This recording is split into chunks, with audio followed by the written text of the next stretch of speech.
청취자 여러분, 우리가 매일 걷는 거리나 자주 가는 단골 카페 있잖아요. 그리고 동네 골목마다 있는 수많은 식당들. 네, 엄청 많죠. 전국에 이런 소상공인 사업체가 무려 몇 개나 있는지 아시나요? 대략 79만 개에 달한다고 합니다. 79만 개요? 정말 거대한 규모네요. 그렇죠. 그런데 여기서 아주 현실적인 의문이 하나 생기거든요. 정부는 도대체 이 79만 명이나 되는 사장님들이 지금 어떤 애로사항을 겪고 있는지, 또 무슨 지원이 필요한지 어떻게 파악하는 걸까요? 수조 원의 예산이 들어가는 정책들인데 그냥 책상머리에서 나오는 추측으로 만들 수는 없으니까요. 맞아요. 그래서 오늘은 그 이면에 숨겨져 있는 아주 치밀한 데이터 과학과 통계학의 세계로 여러분을 안내하려고 합니다. 오늘의 심층 탐구, 바로 K&G 그룹이 작성한 2026 소상공인 실태조사 종합 제안서 문헌을 파헤쳐 보겠습니다. 우리가 보통 설문조사라고 하면 왜 종이에 인쇄된 질문지에 막 체크하거나 전화 오면 몇 가지 대답하고 끊는 그런 단순한 걸 떠올리잖아요. 네, 좀 귀찮은 숙제 같은 느낌이죠. 맞습니다. 하지만 오늘 다룰 이 제안서는 그런 선입견을 완전히 깨버리는 자료입니다. 국가 통계의 근간을 이루는 데이터를 어떻게 수집하고 또 이걸 어떻게 살아 숨쉬는 정책으로 만들 것인가에 대한 거대한 마스터 플랜이 담겨 있거든요. 그러니까 단순한 조사가 아니라 최첨단 통계 기법이랑 행동경제학, 빅데이터 분석이 총동원되는 과정을 낱낱이 해부해보는 게 오늘 우리의 미션입니다. 제가 이 방대한 제안서의 핵심을 여러분이 소화하기 쉽게 짚어볼 거고요. 그리고 저는 이 방법론들이 왜 통계적으로 중요한지, 정책의 큰 그림에서 어떤 의미인지 맥락을 좀 덧붙이겠습니다. 좋습니다. 그럼 가장 첫 번째 단계인 조사 기획부터 한번 들여다볼까요? 과거 실태조사들을 보면 세상은 막 디지털 전환이다 뭐다 빠르게 변하는데 매년 똑같은 질문만 반복하는 경향이 있었거든요. 트렌드를 전혀 못 쫓아간 거죠. 네. 그런데 이 케인즈 그룹은 조사 항목을 3계층 모듈로 완전히 재설계했습니다. 이 3계층 모듈이 진짜 재밌는 접근인데요. 데이터의 안정성이랑 시혜성이라는 두 마리 토끼를 잡으려는 전략입니다.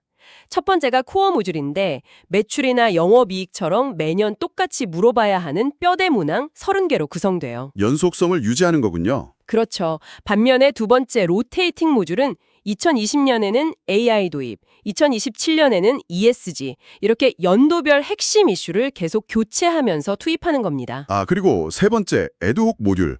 저는 이게 참 눈에 띄더라고요. 팬데믹이나 대형 재난이 터지면 48시간 안에 바로 투입할 수 있는 예비용 질문 트랙이잖아요. 네, 시스템을 굉장히 유연하게 짜놓은 거죠. 그런데 아무리 질문을 이렇게 잘 짜도 사실 사장님들 입장에서는 바쁜 시간에 응답하는 것 자체가 엄청난 부담이거든요. 그게 제일 큰 장벽이죠. 네.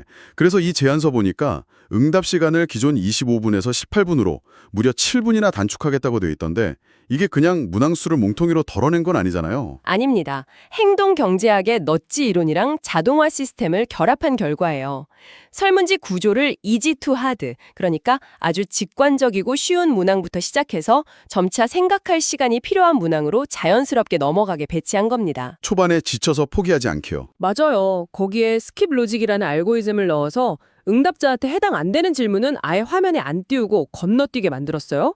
국세청에서 이미 확보한 데이터가 있으면 자동으로 채워 넣기도 하고요. 그런 디테일들이 모여서 7분을 줄이는 거군요. 질문 방식도 신기하지만 누구한테 물어볼 것인가? 이 모집단 설계도 정말 흥미롭습니다. 네, 아주 중요한 부분이죠. 최근에 배달 플랫폼 노동자나 1인 유튜버 같은 신유형 소상공인들이 엄청 늘었잖아요.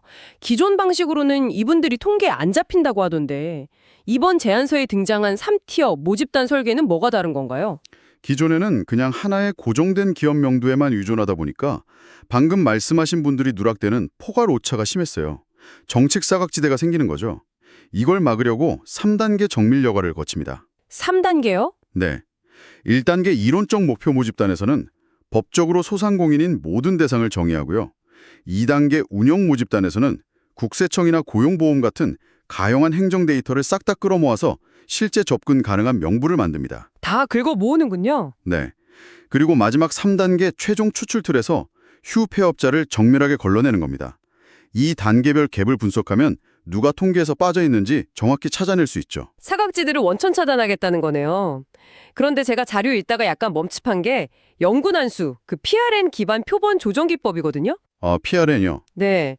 작년에 국가조사 받느라 고생한 사장님이 올해 또 뽑히는 억울한 일을 맡겠다는 건데 무작위로 뽑는 거 아니었나요? 원리가 뭔가요? 이게 통계청 조사들이 너무 많다 보니까 피로도를 관리하는 고도의 장치입니다.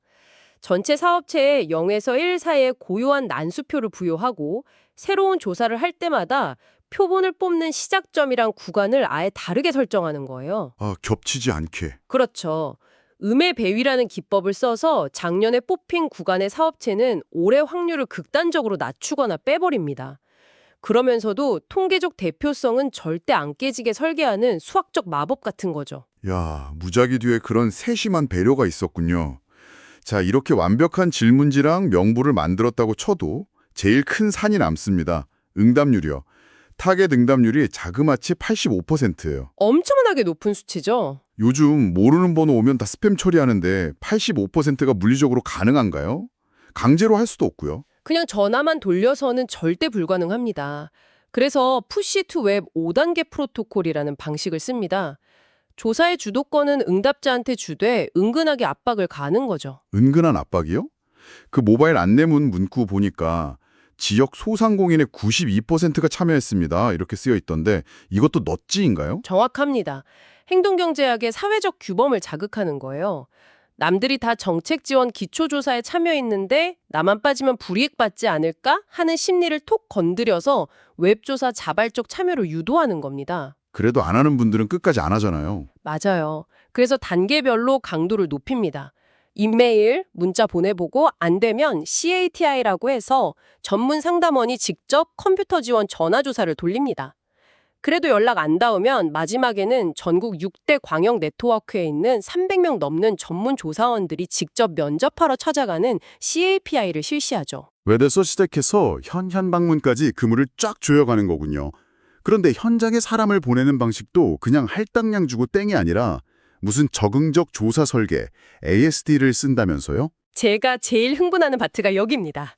실시간 대시보드를 띄워놓고 전국 응답 현황을 보면서 자원을 동적으로 재배치하는 거예요. 동적 재배치라면 그때그때 바꾼다는 뜻인가요? 네. 만약 서울 20대 창업자는 웹조사로 이미 목표를 채웠는데 부산 60대 이상 사장님들 응답이 통통 비었다. 그러면 서울에 투입할 뻔한 전화나 대면 인력을 부산 60대층으로 확 몰아주는 겁니다. 옛날엔 조사 다 끝나고 나서야 편향을 알았거든요. 와, 한정된 예산을 진짜 똑똑하게 쓰는 거네요. 심지어 조사원들 동선도 GPS로 다 관리해서 허위 조사도 막는다고 하니 완벽해 보입니다. 효율과 품질을 동시에 잡는 지능형 접근이죠. 그런데 방금 말씀하신 허위 조사 잡는 거 있잖아요. 이거 좀 더 깊게 파봐야 할 것 같아요. 어렵게 데이터 모아와도 사장님들이 귀찮아서 1번만 쭉 찍거나 오타 내면 그건 다 쓰레기 데이터잖아요. 네, 쓰레기가 섞여 있으면 분석 결과도 쓰레기가 되죠. 제안서 보니까 눈으로 검사하는 게 아니라 자동화 3중 검증, 그러니까 IQR, Z스코어, MAD 이걸 돌린다고 되어 있는데 어떻게 걸러내는 건가요? 통계적으로 아주 엄밀한 3중 필터입니다. 첫 번째 IQR은 상위 25%, 하위 25% 빼고 중간 50% 범위를 기준으로 극단적인 값을 1차로 쳐내고요. 네. 두 번째 Z스코어는 평균에서 너무 비정상적으로 멀리 떨어진 값을 2차로 자릅니다. 세 번째 MAD는 극단적인 오류값 없이 평균 자체를 망가뜨리는 걸 막으려고 중앙값을 써서 한 번 더 걸러내는 3차 필터고요. 걸음망이 3개나 되네요. 그런데 제가 보면서 진짜 소름 돋았던 건 그 다음 나오는 말라노비스 거리 분석이었습니다. 앞에 필터로도 못 잡는 교묘한 오류를 잡아낸다던데 원리가 뭔가요? 앞에 세 개는 단별량, 그러니까 변수를 딱 하나씩만 볼 때 쓰는 겁니다. 매출액 따로, 종사자 수 따로요. 근데 어떤 식당의 월 매출액 변수만 보면 정상이고 종사자 수 10명인 것도 정상인데 이 두 개를 합쳐서 직원이 10명인데 월 매출이 100억이다 이러면 어떨까요? 각각 떼어놓고 보면 정상이지만 합치면 완전 비정상이네요. 바로 그겁니다. 다별량 이상치 동시탐지인 말라노비스 거리는 여러 변수를 동시에 고려하는 다차원 공간에 데이터를 뿌려놔요.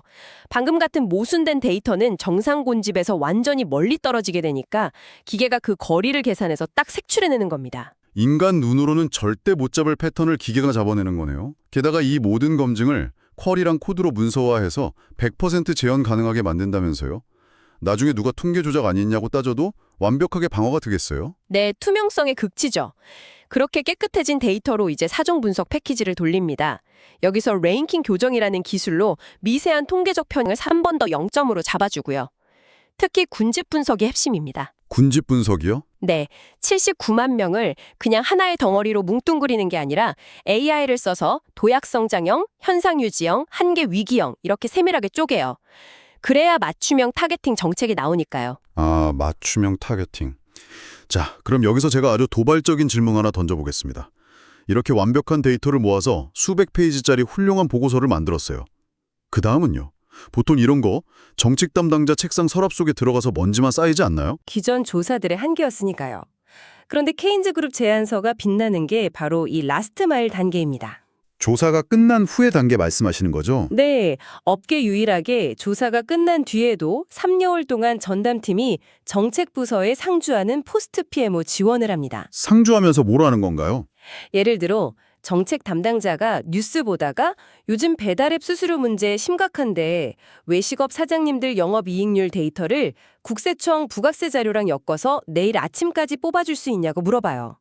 그러면 상주하는 데이터팀이 조사된 설문 데이터에다가 행정 데이터 오정을 즉시 연계해서 입체적인 브리프를 실시간으로 뽑아주는 겁니다. 서랍 속에 잠들 뻔한 데이터를 꺼내서 바로 무기로 쥐어주는 거네요. 맞습니다.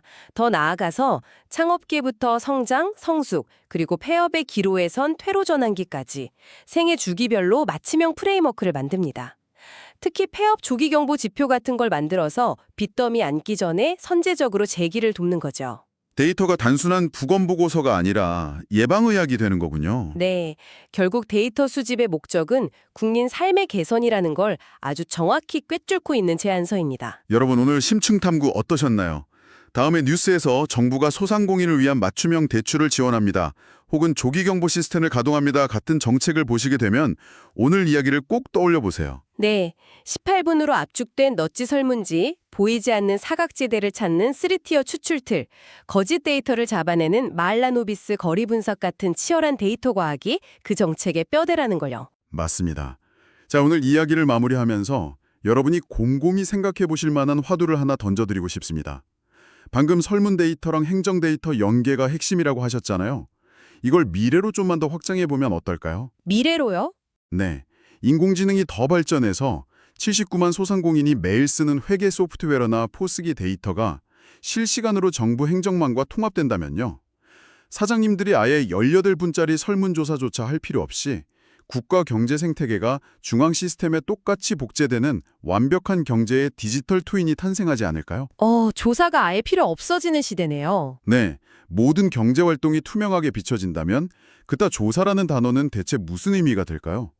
기계가 못 읽는 사장님들의 불안감이나 심리적 압박감만 묻게 될까요?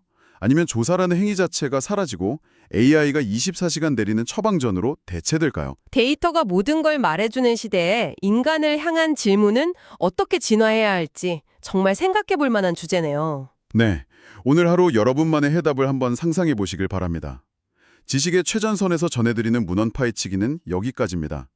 다음에 또 당신의 지적 호기심을 찌릿하게 채워줄 새롭고 깊이 있는 이야기로 돌아오겠습니다. 여러분, 오늘도 지적으로 충만한 하루 보내세요.